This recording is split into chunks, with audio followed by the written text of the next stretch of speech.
Guys, good morning. Welcome back sa aking YouTube channel.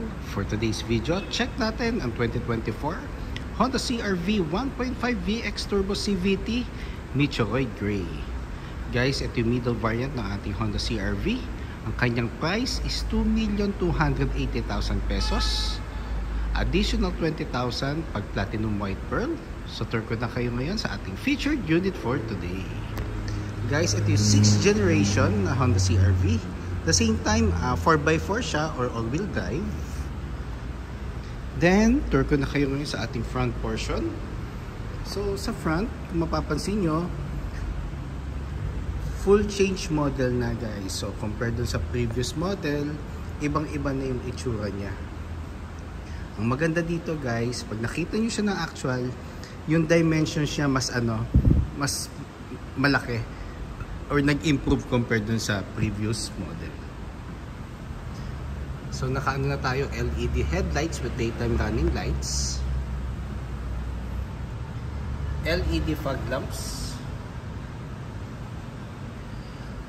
glossy black front grille, and then ang maganda dito guys, yung emblem sa harap ng Honda CR-V is meron na siyang case. So sa buong model lineup ng Honda, siya pa lang ang naka-casing ang emblem. Then, sa lower front bumper naman is a diamond shape matte black front accent garnish. Then guys, equipped na nga rin pala to ng Honda Sensing. So, lahat ng variants ng CR-V naka Honda Sensing na. And release nga pala to guys, kung doon nagkakamali, September 2023. So, months pa lang siya sa market. Pero, in fairness, ang dami na rin namang nag-a-avail. Regarding naman sa engine guys, 1.5 turbo CVT or 7-speed automatic, 188 horsepower with 240 Nm of torque, front wheel drive, double overhead cam. Consumption nito guys, city driving nag-range siya mga 8 to 12 kilometers. Minsan pwede siya umabot ng 14, depende siya sa driving habit. Then highway pwede siyang umabot ng 14 kilometers and up. So normally naman ang fuel efficiency, makikita nyo siya or mawi-witness nyo siya normally mga long drive na. So ang maganda nga rin pala dito guys, ang kanyang upper portion is glossy black na garnish, which is dun kasi sa V variant or sa entry level chrome. Then kung mapapansin nyo dito sa headlights niya, dito sa side niya, meron siyang portion na glossy black. Kumbaga sa mata ng babae meron siyang, hindi ko kung ano tawag doon, pero normally color black, mascara ata. Ayun. Then doon sa fog lamps natin guys, meron din siyang garnish to sa side. Then meron siyang connection dun sa front accent garnish. Itong portion na to, para mas mabigyan kayo ng aggressive and sporty look at the same time. So dito naman tayo guys sa Porsche sa passenger side. 5 ko lang guys kasi limited ang space natin dito. Ayan. So ito naman ang passenger side niya. So kung makikita nyo, SUV na SUV ng itsura ng ating all new Honda CR-V. Then ang maganda nga rin pala dito guys, lahat gasoline variant na. Dalawang gasoline variant, which is yung V and VX, then yung top of the line is yung hybrid. So dito naman tayo guys sa gulong. So naka 18-inch alloy wheels tayo, ventilated disc ang ating brake, yan MacPherson strut ang ating suspension sa harap, para mas mabigyan kayo ng smoother feeling pag nagdadrive kayo. Ground clearance is 208 mm. Side mirror natin is door integrated, iwas blind spot. Then ang upper portion ng ating side mirrors body color. Then Matte black naman for the lower portion. Nandito na rin ang ating side turning lights sa side mirror, and meron na rin siyang lane watch camera. So ito yung lane watch camera guys, and itong portion na to is for the 360. So pag nag-reverse kayo, meron tayong portion sa head unit na makikita nyo yung surroundings. And yung portion pag aatas kayong reverse. Body color ang ating door handles. So smart entry na rin tayo guys. So across all variants, smart entry na tayo, which is a good thing. Mas convenient sa part natin. Then solid disc naman ang ating brakes sa rear. Then multi-link naman ang ating suspension sa rear din. Then sa ceiling naman or sa top ng CR-V, meron tayong roof rail dito na which is it's more on chrome ng ating color. Then kung mapapansin nyo, meron siyang mga holes. Tsaka itong mga portion na to, yan yung magiging foundation just in case na maglalagay kayo ng roof rack. Shark fin antenna. Pakita ko naman yung likod na na portion ng CR-V. So dito naman tayo sa back portion guys. So meron siyang spoiler na matte black, third brake lamp, then the signature tail light ng Honda CR-V, which is yung vertical design, which nagko-complement pa siya dito sa sa sides. Normally it's more on pang aerodynamic din Then meron na tayong reverse camera. Then guys, madidistinguish agad natin kung anong variant ng CR-V ang ating nakikita. Normally pag CR-V lang nakalagay dito, walang AWD or all-wheel drive, normally yun yung 4x2 or yung V variant. So ang VX meron siyang all-wheel drive na na emblem. Then ang hybrid naman normally meron siyang HEV. Then ang ating rear bumper is matte black with 4-eye backup sensor. Then meron siyang tailpipe finish para dun sa dual muffler. Ang V kasi wala pa siyang tailpipe finisher. So pakita ko lang ulit ang ating back portion. So ito is na rin guys, power tailgate.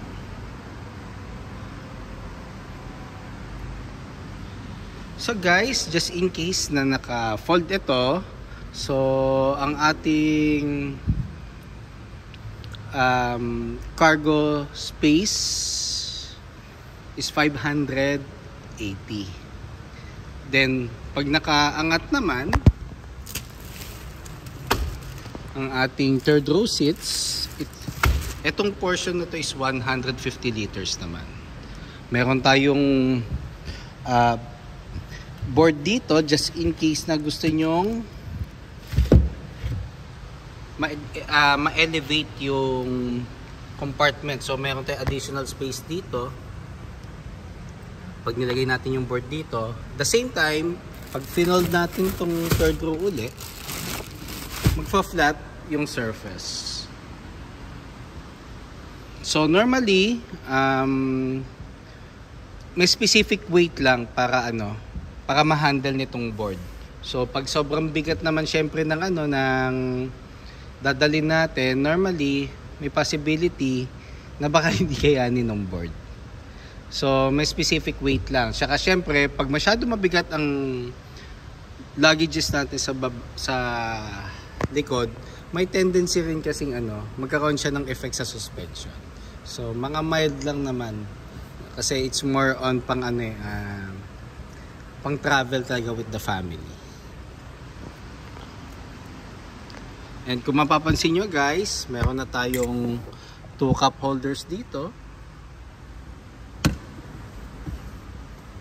Tapos meron tayong power outlet dito sa back portion. Then ang ceiling natin guys is light gray. So saka ko lang uli. So dalawa buttons natin dito guys, for the close and for the walk away door lock. So pag dala mo yung smart key at ito ang pinindot mo at umalis ka na, may certain seconds eventually maglalak yung CRV.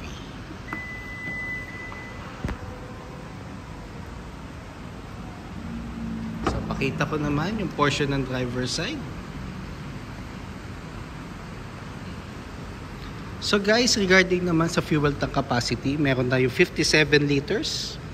Normally unleaded ang minimum octane na required kasi yun naman ang pinamababang octane talaga. Pero kung mag-higher octane kayo like 93, 95 and 97, kailangan consistent all the way, isang octane lang ang gagamitin natin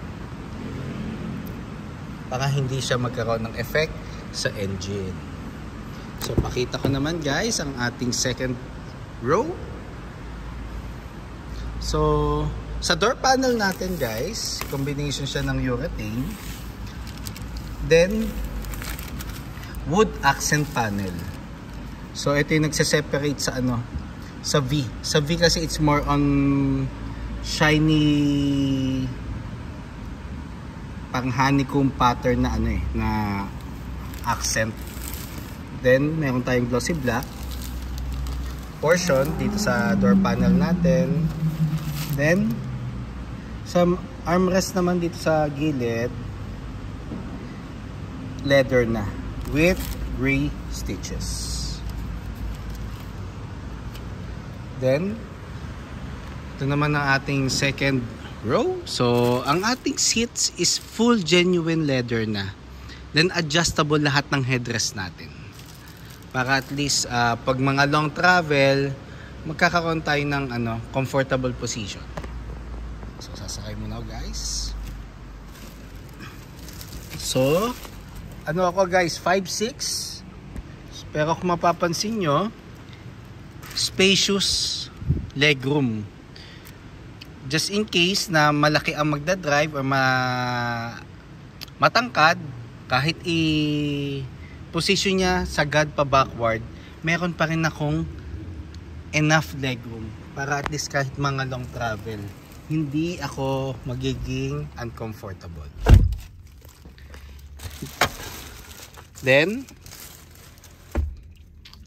armrest, leather na ang texture, 2 cup holders, tsaka malaki ang armrest nya guys Then meron tayong aircon vent dito sa middle section with 2 power outlet, so type C siya. Then dito naman sa third row natin guys, meron ding aircon vent dito. So meron tayong blower, normally 1, 2, 3. Then ang thermostat niya sa harap pa din, it's more on blower lang. Then meron na tayong wrap around airbags. Ibig sabihin guys, kahit hanggang third row, meron na tayong airbags. So yun yung symbol. So regarding naman sa safety, hindi rin naman magpapahuli ang Honda. Normally safety ng unit owner lagi ang priority ni Honda. So regarding sa safety features ng CR-V, world class. Then ang ating actually dome light natin parang naging dalawa So touchscreen na siya na LED. So normally nandun na tayo sa transition din na LED na lahat ang pinapalit na ilaw sa mga units natin. So yung smart key isa dito pala sa aking pocket. So dalawa siya guys. So ang pag-lock ng unit, basta ayaw mo gamitin yung smart key, tatap mo lang tong 3 lines. So iilaw siya yung tail light, side turning lights, saka headlights. So pag di siya umilaw, ibig sabihin may door pa na hindi close. So ang pagbukas naman ng unit guys, sorry, nalock ko na pala So i-check natin kung nakalock na siya dito sa second door sa gitna. Then ang pag-open naman ng door natin, guys, lalagay lang natin kamay natin sa door handle. Basta within reach ng smart key yung unit. So kung mapapansin nyo, nag-adjust yung driver seat. So meron siyang 8-way memory seat, 8-way power memory seats. Then meron na rin siyang lumbar portion. So normally ito, pag ito ginalaw mo, ayan. So it's more para meron kang massage dito sa portion na to. Sa door panel natin, guys, sa driver seat. So nandito yung buttons natin. So power folding side mirrors, side mirror adjustment. Ito yung kanyang knob, central door lock, window lock, and switches for the windows itself. Then memory seats. So depende yan kung saan ka comfortable na i-adjust yung seating position mo, then press set lang. So dito nga pala sa smart key, guys, meron siyang 1 and 2. 1, 2. So ang function nito, guys,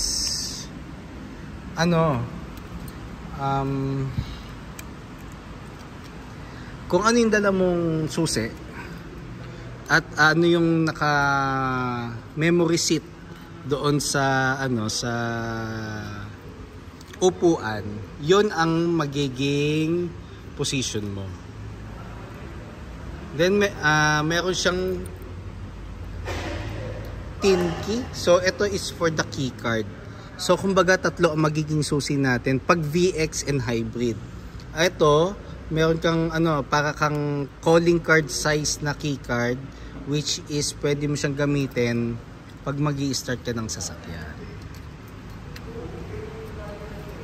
Then power seats, guys. So binababa ko siya. Then ito yung sasandalan, yung portion nito. So sakay na tayo, guys, sa driver seat. Yeah. Then pakita ko nga lang po na, guys, ito yung hood. Then headlights, yung brightness, power tailgate, vehicle stability assist. So nandito na tayo. Sa dashboard. So kung nanonotice nyo, napakaganda ng steering wheel natin. Actually hindi siya maliit, hindi siya malaki. Nasa tamang-tamang size lang siya. Then naka-leather na ang ating steering wheel. Then audio control with hands-free telephone assist. And ito yung for the adaptive cruise control and Honda Sensing. Meron na rin siyang paddle shifters, plus and minus sign for the headlights, for the wiper. Push start button na siya, guys. Then touchscreen audio unit with Apple CarPlay and Android Auto Ready. So pag naka iPhone tayo, guys, wireless na siya. Then ang maganda dito yung honeycomb ventilation aircon natin. It gives more on, actually it's more on old school, the same time parang futuristic ang design combination kasi yung kulay ng honeycomb natin is dark gray. At the same time, meron siyang glossy black portion sa upper and lower portion. Tapos meron siyang wood accent finish sa baba. So yung gantong design, si CR-V and si Civic pa lang ang meron. Then aircon buttons natin is rotary knobs, which is a good thing So binalik ni Honda yung may buttons and knobs para at least ma-sense natin kung na-adjust ba natin yung yung fan, yung thermostat, or kung na-on ba natin. So yun yung purpose nun, kaya binalik niya sa manual switches and buttons. So start ko na yung sasakyan, guys. So apakan natin yung brake, then press start. Then ang panel natin is full digital na, which is a premium design. So binuksan ko na yung aircon, guys. So on off yung fan. Dual zone air conditioning. Ibig sabihin, pwedeng adjust yung passenger seat, ang temperature niya sa side na to. And ako rin naman, pwede kong adjust. Then ventilation, normally, ito naman ang normal ventilation, max cool, defogger. Then sa lower portion natin, guys, meron tayo USB port na universal size, then type C for charging. Ito for mirroring. Then meron tayo power outlet na 12 volts. Itong portion na to, meron na siyang wireless charger port, which is a V meron din. So lahat ng variants ng CR-V panalo na sa features talaga. Ang difference ng V lang sa VX, guys, ang V is 4x2, ito is all-wheel drive, then meron tong 360 camera pag mag-reverse kayo. Then yung wood accent finishes niya sa interior is glossy honeycomb shape na parang carbon type. Then transmission natin is leather na, then naka leather cover na rin tayo. Meron tayong icon button, so pag in-on natin siya, promotes fuel efficiency. So pag more on city driving, di kayo nagmamadali, on yan. Hill descent control, gagamitin natin siya pag mga pa downhill, pag sobrang tarik, para at least hindi ka nagagamit ng brakes. Ang unit na magse-self adjust doon sa ikot ng gulong. Normally mga 3 to 6 kilometers per hour ang takbo niya. So kailangan naka seatbelt ka lang para mag-function siya. So pag pababa, on mo lang yan at di mo apakan yung preno at bumaba ka na, pag nasense yun ni CR-V, mag-engine brake siya. Ang bagal ng ikot. The same time, pag bumalik ka na sa flat terrain, kunwari nakababa ka na doon sa matarik na downhill, then naging patag na ang daan, magdi-disengage or mag-off yung hill descent control. Electronic park brake, gagamitin lang natin to pag magpapark tayo na matagal or i-off na natin yung engine. Function niya is more on parang traditional handbrake. Pag gusto mo siya i-handbrake, pull up, so iilaw yan. Pag gusto mo siya i-release, press down, and mawawala yung symbol dito. So i-handbrake ko lang uli siya, yun. So nakita nyo yung circle na exclamation point na red, it means naka-activate na yung handbrake natin. Brake hold, ito yung magiging handbrake natin pag stop and go sa traffic. So ide-demo ko naman to, guys, just in case na mag-avail kayo ng unit. So ako na rin naman nagde-demo sa mga clients ko. And ayun, 2 cup holders, then napakalaking armrest. Wow, sarap. Tapos leather pa. Then malaking console box. So marami tayong malalagay dito, yung mga car cents, coin pairs, anything, wallet, cellphone, dito pwede mo lagay. Yan. So ang maganda nga rin pala dito sa center console natin and sa center portion, which is nandun yung transmission, is itong surroundings na normally it's more on urethane texture eh. Then meron siyang surroundings na chrome. It gives you the premium look pagdating sa interior design.